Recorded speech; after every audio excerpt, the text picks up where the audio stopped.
ప్రభు నామానికే మహిమ కలుగునుగాక. కూడి వచ్చిన మీ అందరికీ కర్మల ఆత్మీయ సహవాస సంఘ విశ్వాసులందరికీ మన ప్రభువును ఆయన ప్రియ కుమారుడునైన యేసుక్రీస్తు వారి శ్రేష్టమైన నామంలో శుభములు మరియు అందరికీ వందనాలండి.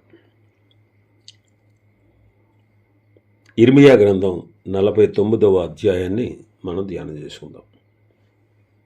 ఇర్మియా గ్రంథం 49వ అధ్యాయం. ఇందులో ముఖ్యమైన అంశం ఏంటంటే అమ్మోనును గురించి దేవోక్తి,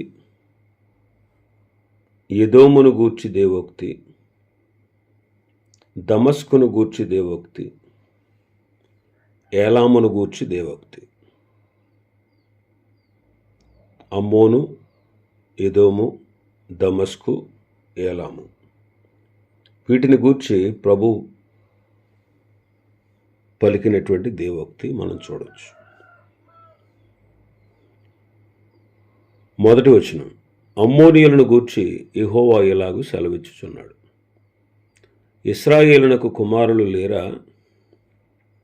అతనికి వారసుడు లేకపోయినా మల్కోము గాదును ఎందుకు స్వతంత్రించుకొనును? అతని ప్రజలు దాని పట్టణంలో ఎందుకు నివసింతురు? యెహోవా ఇలాగు సెలవిచ్చుచున్నాడు, అమ్మోనీయులు, మోయాబీయులు వారు దేవుని దృష్టిలో వారి యొక్క జననం మరి దేవుని దృష్టికి అది తక్కువైనది అన్నమాట. వారు చెడ్డ జాతీయులు. ఈ జనాంగం యొక్క ఉత్పత్తిని గురించి ఆదికాండం 19వ అధ్యాయంలో మనం చూడవచ్చు. ఆదికాండం 19వ అధ్యాయంలో మనం చూడవచ్చు. ఈ అమ్మోనీయులు, మోయాబీయులు వీళ్ళిద్దరిని గూర్చి దేవుడు ఇశ్రాయేలులకు ఇచ్చిన ఆజ్ఞ ఏంటంటే, ద్వితీయోపదేశకాండం 23వ అధ్యాయం 3వ వచనం, అమ్మోనీయుడే గాని మోయాబీయుడే గాని యెహోవా సమాజములో చేరకూడదు, వారిలో 10వ తరం వారైనను ఎన్నడను యెహోవా సమాజములో చేరకూడదు అన్నారు. ఇంకా నెహెమ్యా గ్రంథంలో చూస్తే, నెహెమ్యా గ్రంథం 13వ అధ్యాయం మొదటి 2 వచనాలు, ఆ దినమందు వారు మోషే గ్రంథము జనులకు చదివి వినిపించగా అందులో అమ్మోనీయులు కానీ మోయాబీయులు కానీ దేవుని యొక్క సమాజమును ఎన్నటికీ చేరకూడదు, వారు అన్నపానములు తీసుకొని ఇశ్రాయేలీలకు ఎదురుపడక వారిని శపించుమని బిలామును ప్రోత్సాహపరిచిరి. అయినను మన దేవుడు ఆ శాపమును ఆశీర్వాదముగా మార్చెనని వ్రాయబడినట్టు కనబడను. ఇశ్రాయేలీలు మార్గంలో వస్తూ ఉంటే వారికి అన్నపానములు తీసుకొని ఎదురుపడకుండా వారిని శపించుటకు బిలాము అనే ప్రవక్తను ప్రోత్సాహపరిచారు, ఇశ్రాయేలును శపించుటకు. కాబట్టి అమ్మోనీయుడే కానీ మోయాబీయుడే కానీ యెహోవా జనులలో సమాజంలో చేరకూడదు అని చెప్పారు. ఈ మోయాబీయుల, అమ్మోనీయుల వినాశనాన్ని గూర్చి ఇర్మియా ద్వారా దేవుని ప్రవచనం మనం వింటున్నాం. మనము కూడా ఆదాము నుండే విస్తరించబడినటువంటి జనం. మనం కూడా రోమాపత్రిక 5వ అధ్యాయం 12వ వాక్యం ప్రకారం, ఒక మనుషుని ద్వారా పాపమును, పాపము ద్వారా మరణమును లోకములో ఎలాగూ ప్రవేశించెను, అలాగుననే మనుషులందరూ పాపము చేసినందున మరణము అందరికిని సంప్రాప్తమాయెను. మరణము అందరి ద్వారా వ్యాపించెను అని ఫుట్నోట్స్లో చదువుతాం. ఒక మనుషుని ద్వారా పాపము ద్వారా మరణము లోకములో ప్రవేశించింది. ఎవరా మనుష్యుడు? ఆదాము ద్వారా మనం అందరం కూడా పాపాత్ముల వంశీయులం అన్నమాట. మరి పాపం వలన వచ్చిన నాశనమును గూర్చి రాయబడిన మాట ఏంటంటే రోమాపత్రిక 6వ అధ్యాయం 23వ వచనం. ఎలైనగా పాపం వలన వచ్చి జీతము మరణము, అయితే దేవుని కృపావరము మన ప్రభువైన క్రీస్తు యేసునందు నిత్య జీవం. పాపం వలన వచ్చి జీతము మరణం.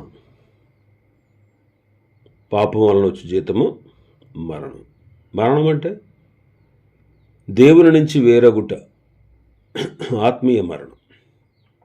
ఆదాము పాపం చేసిన వెంటనే దేవుని నుంచి వేరైపోయాడు. అప్పటి వరకు దైవ జీవం ఆదాములో ఉంది.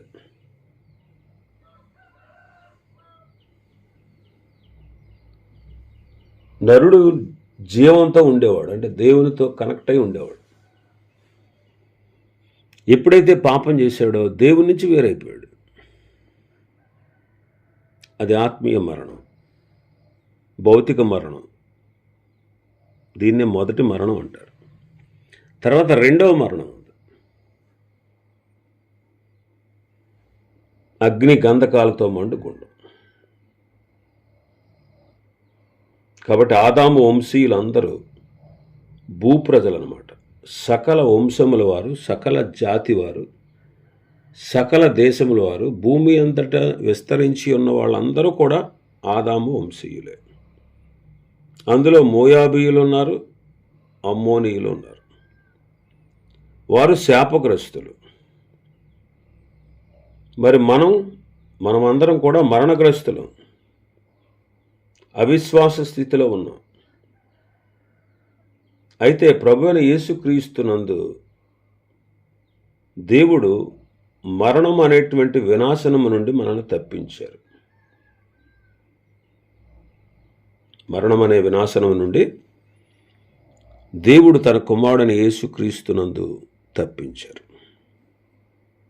కొరింథీయులకు రాసిన మొదటి పత్రికలో 15వ అధ్యాయం 3వ వచనం చదివితే, నాకియ్యబడిన ఉపదేశము మొదట మీకు అనుగ్రహించేది అదేమనగా, లేఖనముల ప్రకారము క్రీస్తు మన పాపముల నిమిత్తము మృతి పొందెను, సమాధి చేయబడిను, లేఖనముల ప్రకారము 3వ దినమున లేపబడెను.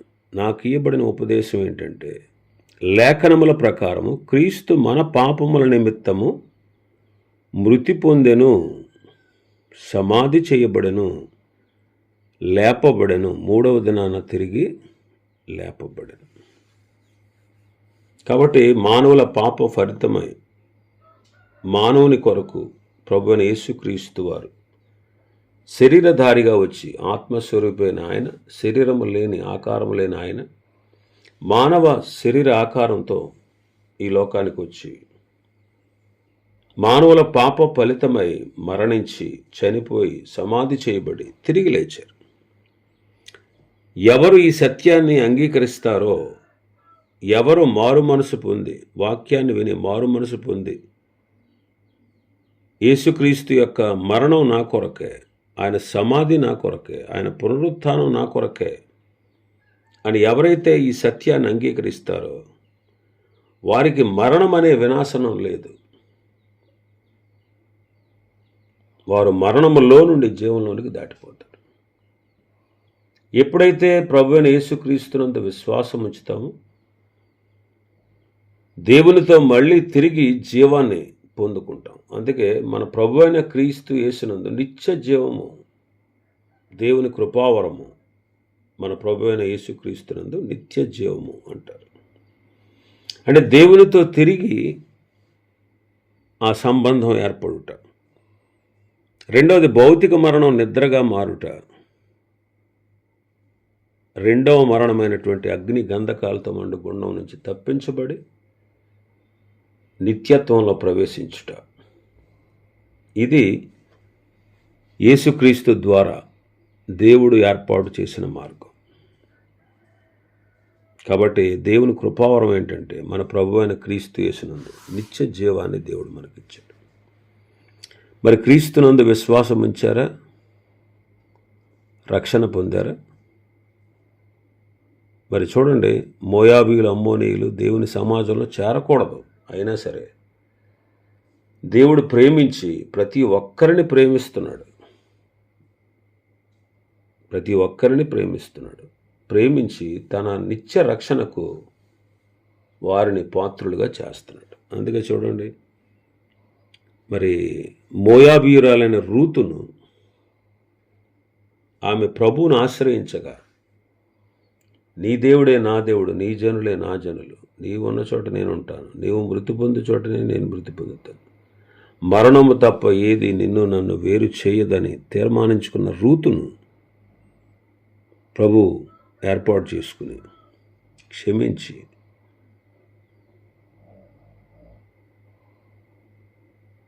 క్రీస్తు వంశావళిలో ఆమె పేరును ఆయన రాసి ఉంచారు.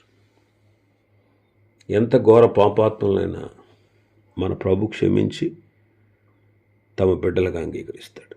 మొదటి వచనం చదువుతాం మన భాగంలో. మొదటి వచనం, అమ్మోనీయులను గూర్చి యెహోవా ఎలాగ సెలవిచ్చుచున్నాడు, ఇశ్రాయేలునకు కుమారులు లేరా?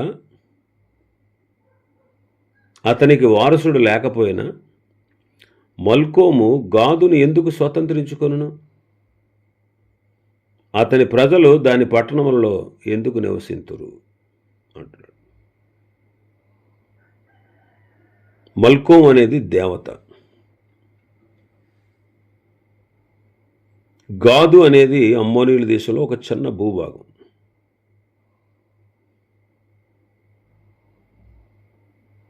గాదును స్వతంత్రించుకున్నది మల్కోము. మల్కోము యొక్క పూజారులు దానిలో నివసిస్తున్నారు.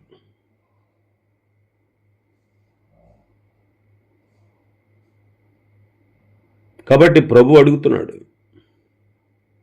ఎందుకు మల్కోము గాదును స్వతంత్రించుకుంది? అతన్ని సేవించే ప్రజలు ఎందుకు ఆ పట్టణంలో నివసిస్తున్నారు అంటున్నారు. కాబట్టి మల్కోము అనేది ఒక దేవత. ఇక్కడ గాదు అనేది ఇశ్రాయేలు వంశంలో ఒక గోత్రం.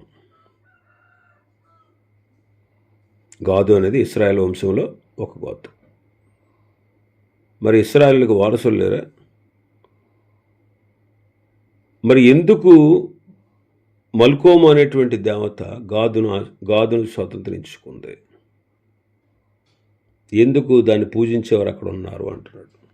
ఇప్పుడు దేవుని ప్రజల మధ్యలో విగ్రహారాధన అన్నమాట. దేవుని ప్రజల మధ్యలో విగ్రహారాధన. మరి దేవుని ప్రజల మధ్యలో విగ్రహారాధన ఉండకూడదు. కొరింథీయులకు రాసిన మొదటి పత్రిక 3వ అధ్యాయం 16వ వచనాన్ని చదివితే, మీరు దేవుని ఆలయమై ఉన్నారని, దేవుని ఆత్మ మీలో నివసించుచున్నాడని మీరు ఎరగరా? కాబట్టి మనం దేవుని పిల్లలం. దేవుని ఆత్మ, ప్రభువైన యేసుక్రీస్తు వారు ఆత్మస్వరూపిగా మనలో నివసిస్తున్నాడు. కాబట్టి మనం ఏం చేయాలి? విగ్రహారాధన చంపివేయాలి. కొలస్సీ పత్రికలో మనం చదువుతాం, విగ్రహారాధన అయిన ధనాపేక్షను చంపివేయండి అంటే. దేవుని స్థానంలో ఈనాడు ఆక్రమించి ఉన్నది ఏంటంటే, మనుషులు దేవుని స్థానంలో ఈనాడు దేవునికి బదులుగా దేన్ని పూజిస్తున్నారంటే ధనాన్ని, ధనాపేక్షను. కాబట్టి ధనాపేక్ష అనేది విగ్రహారాధన. ధనం సంపాదించుకోవద్దు అని చెప్పట్లేదు. బ్రతకడం కోసం సంపాదించుకోవాలి, ధనం అవసరమే. మన అవసరతలు తీర్చుకోవడం కోసం ధనాన్ని మనం సంపాదించుకోవచ్చు, అందులో తప్పు లేదు. కానీ ధనమే దేవుడిగా అవ్వకూడదు. దేవుని కంటే ఎక్కువ ప్రథమ స్థానం, దేవుని కంటే ముఖ్యమైన స్థానం మన ధనానికి ఇవ్వకూడదు. అందుకే ప్రభు చెప్పారు, మీరు దేవునికి సిరికి దాసులుగా ఉండలేరు అన్నాడు. దేవునితో సమానమైన హోదా ప్రజల మనస్సులో ఉన్నది ఏంటంటే ధనమే. అదొక విగ్రహారాధన, ధనాపేక్ష. కొరింథీయులకు రాసిన మొదటి పత్రిక 10వ అధ్యాయం 14వ వచనం చదివితే 14వ వచనం, కాబట్టి నా ప్రియులారా విగ్రహారాధనకు దూరంగా పారిపోండి. యోహాను మొదటి పత్రిక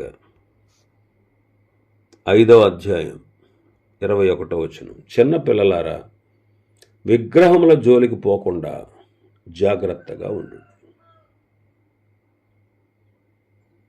దేవుని పిల్లలైనటువంటి మనం మల్కోము అనే విగ్రహారాధన క్రైస్తవ జనాంగంలో ఉండకూడదు. దాని అర్థం ఏంటి? మత్తయి సువార్త 10వ అధ్యాయం 37వ వచనం ప్రకారం, మత్తయి సువార్త 10వ అధ్యాయం 37వ వచనం ప్రకారం, తండ్రినైనను తల్లినైనను కుమారునినైనను కుమార్తెనైనను నాకంటే ఎక్కువగా ప్రేమించువాడు నాకు పాత్రుడు కాడు. తన సిలువనెత్తుకుని నన్ను వెంబడించిన వాడు నాకు పాత్రుడు కాడు అంటాడు. సమస్తాన్ని ఉపేక్షించి ప్రభువుని అపేక్షించాలి. విగ్రహారాధనకు దూరంగా ఉండాలి. దేవుని కంటే ఏది ఎక్కువ కాదు. ఆ విషయాన్ని మనం గుర్తించాలి. 2వ వచనం మన భాగంలో, కాగా యెహోవా ఎలాగ సెలవిచ్చున్నాడు, రాగల దినములలో నేను అమ్మోనీయుల పట్టణం రబ్బా మీదకు వచ్చి యుద్ధం యొక్క ధ్వని వినబడజేసేదను. అది పాడు దెబ్బయగును, దాని ఉపపురములు అగ్ని చేత కాల్చబడును, దాని వారసులకు ఇశ్రాయేలు వారసులగుదరని యెహోవా సెలవిచ్చుచున్నాడు. యుద్ధాన్ని ప్రకటిస్తున్నాడు. వారందరూ పాడైపోతారు. రాగల దినములో రబ్బా పట్టణం మీదకి యుద్ధము యొక్క ధ్వని వినబడుతుంది. అది పాడు దెబ్బ అవుతుంది. దాని పురాలన్నీ ఉపపురములన్నీ అగ్ని చేత కాల్చబడతాయి. దాని వారసులకు బదులుగా ఇశ్రాయేలీలు వారసులవుతారు. ఇంకా 3వ వచనంలో, హెష్బోను అంగలార్చుము, హాయి పాడాయను, మల్కోమును అతని యాజకులను అతని అధిపతులను చెరలోకి పోచున్నారు. రబ్బా నివాసులారా కేకల వేయుడి, గోనెపట్టు కట్టుకునుడి, మీరు అంగలార్చుడి, కంచెలలో అటు ఇటు తిరుగులాడురి. ఇక్కడ దైవ విరోధమైన అమ్మోనియల దేశం, అందలి పట్టణాలు పాప ఫలితమైన రోదన శబ్దంతో నింపబడతాయి. మనం ఇక్కడ గ్రహించాల్సిన విషయం ఏంటంటే, క్రైస్తవ జీవితంలో పాపం గనక ప్రవేశిస్తే దాని ఫలితం దుఃఖమే.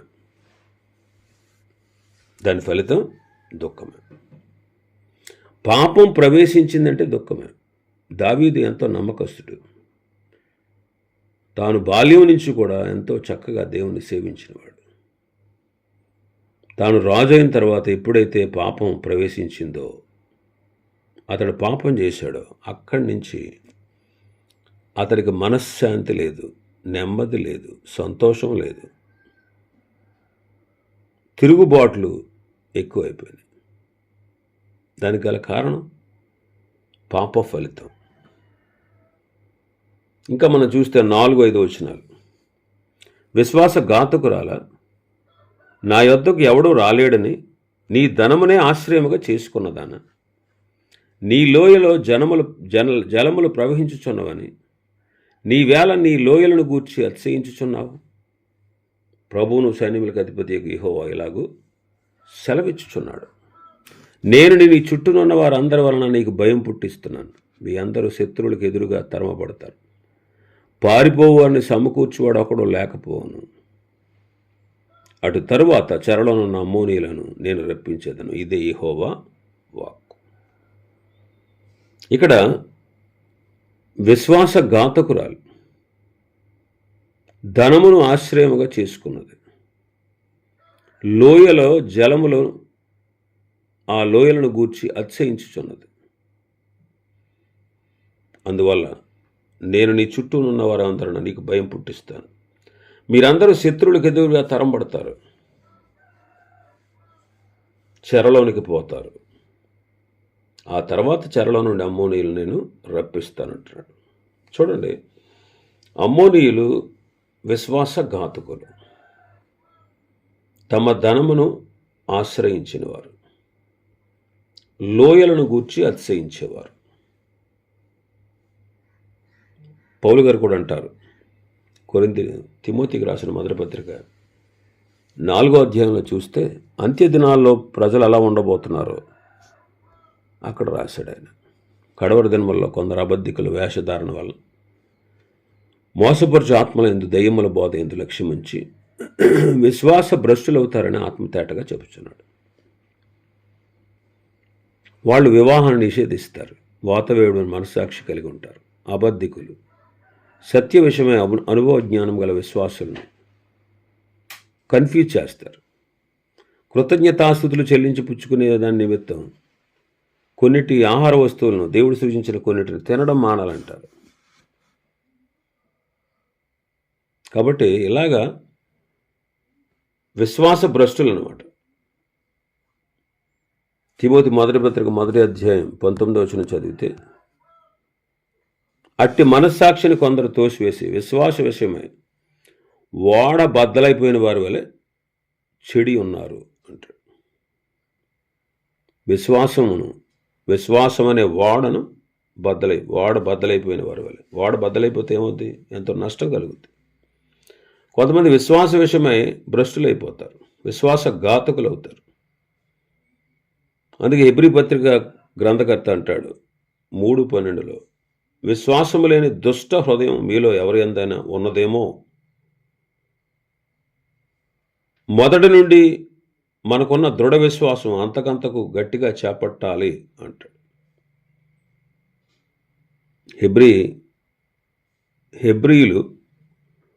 హెబ్రీలకు ఆ గ్రంథాన్ని ఎందుకు రాశాడంటే, వాళ్ళు యోధా విశ్వాసులు మొదట విశ్వాసం వల్ల రక్షణ అని రక్షించబడిన వారు, తర్వాత విశ్వాసం వలన కాదు కానీ క్రియల వలన రక్షణ అని వారు భ్రమపడ్డారు. కాబట్టి విశ్వాసం ద్వారా రక్షించబడతామనేటువంటి జ్ఞానాన్ని వాళ్ళు పొందిన వారు, విశ్వాసమే కాదు క్రియలు కూడా అవసరం అని వాళ్ళు వెనక్కి వెళ్ళిపోయారు, విశ్వాసం నుంచి వెనక్కి వెళ్ళారు. అందువల్ల గ్రంథకర్త ఆ హెబ్రీ పత్రికను రాశాడు. వాళ్ళ రెండవ నేరం ఏంటంటే ధనాన్ని ఆశ్రయం చేసుకున్నారు. అమ్మోనీయుల రెండవ నేరం. అందుకే వాక్యంలో కూడా ఉంటుంది, క్రైస్తవ ధనవంతులు ఇహమందు ధనవంతులైన వారు గర్విష్ఠులు కాక అస్థిరమైన ధనము యందు నమ్మిక ఉంచగా దేవుని యందే నమ్మిక ఉంచాలి అని తిమోతికి రాసిన మొదటి పత్రిక 6వ అధ్యాయం 17వ వచనంలో పౌలు గారు చెప్తారు. ఇంకా వాళ్ళ మూడవ నేరం ఏంటంటే తమ లోయల యందు అతిశయిస్తున్నారు. ఇశ్రాయేలు నేరంలో లోయలు కూడా ఉన్నాయి, అదే విగ్రహారాధన. ఇక్కడ లోయలు మనం ఆలోచన చేస్తే క్రైస్తవులలో రహస్య పాపములు ఉంటాయన్నమాట. లోయలు అంటే రహస్య పాపాలు. మరి ఇవి కూడా చాలా ప్రమాదకారులు. కాబట్టి వీటి విషయంలో కూడా విశ్వాసులు జాగ్రత్త వహించాలి. ఆ తర్వాత ప్రభు వాళ్ళతో మాట్లాడిన మాట ఏంటంటే, చెరలోనున్న అమ్మోనీయులను నేను రప్పిస్తాను అంటున్నాడు. దేవుడు శిక్షిస్తాడు, రక్షిస్తాడు. అపరాధాలను బట్టి, పాపాలను బట్టి శిక్షించేవాడు. శిక్షించేది ఎందుకంటే రక్షించుట కొరకే. చెరలోకి తీసుకెళ్ళి తర్వాత వారికి బుద్ధి చెప్పి వారిని మరలా తన దేశానికి తీసుకుని వస్తారు. హెబ్రీ గ్రంథకర్త అంటాడు, తండ్రి శిక్షింపని కుమారుడు ఎవడు? కుమారులైన వారందరూ కూడా శిక్షలో పాలు పొందుతున్నారు. తన పరిశుద్ధతలో పాలు పొందాలని ఆయన మనల్ని శిక్షిస్తున్నాడు అంట. కాబట్టి క్రైస్తవులకి శిక్ష అవసరమే. ఈ శిక్ష ఎందుకంటే తన పరిశుద్ధతలో మనం పాలు పొందుట కొరకు. ఇంకా చాలా విషయాలు ఈ అధ్యాయంలో ఉన్నాయి. ప్రభు చిత్తమైతే రేపు ఉదయం మరికొన్ని విషయాలు మనం ధ్యానం చేసుకుందాం. దేవుడి వర్తమాన వాక్యాన్ని మన వినికిడిలో ఆశీర్వదించును గాక. ఆమేన్. ప్రార్థన చేసుకుందాం.